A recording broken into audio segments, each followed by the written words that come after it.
So we're in the middle of a sketch of the proof of the argument principle, which says that the integral of f prime over f is equal to the number of zeros minus the number of poles. And what we end up with is that, what we just concluded is that if I break this up into zeros, I end up with that f prime over f is equal to n times z over the first zero, m times z over the second zero, where n and m are the respective multiplicities, plus g prime over g, where g doesn't have any zeros. So let's just concentrate on the poles next. So let's look at f. F clearly doesn't have any poles here, so the only poles lie in g, so we can just concentrate on g.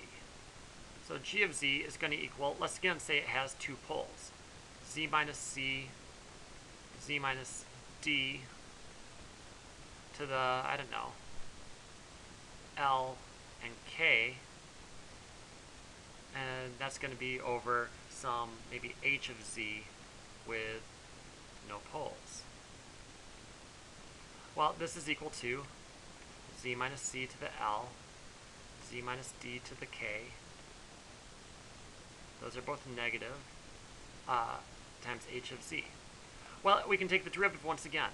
G prime of z is going to be equal to, by a giant product rule, negative L times z minus c to the negative L minus 1 times z minus d to the minus k times h minus k times z minus c to the L minus L times z minus d to the minus k minus 1 times h plus z minus c to the L, z minus d to the negative k, h prime. And of course I'm going to divide this all by g.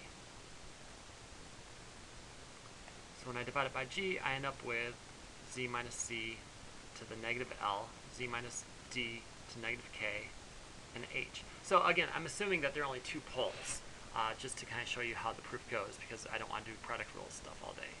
So again, let's simplify.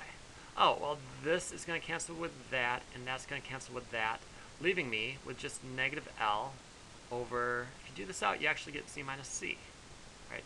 Negative L, but cancel, so I get negative 1 up top, but that means I have positive 1 in the bottom. Same game. The negative L cancels with the negative L, the H cancels with the H, and I'm left with, plus minus k over z minus d. And then I get, over here, that cancels with that cancels with that, and I'm left with h prime over h, where this has no zeros and no poles. No poles. So what I get is that I get this is equal to n over z minus a plus m over z minus b minus L over z minus c minus k over z minus d plus h prime over h, no zeros, no poles. Pause here 1 second. So here's where we are. I rewrote f here. F is just, I've got two zeros, a and b, with different multiplicities, n and m. I've got two poles, c and d, with different multiplicities, k and l. Then I've got this times h, where h can't have any zeros or poles in gamma.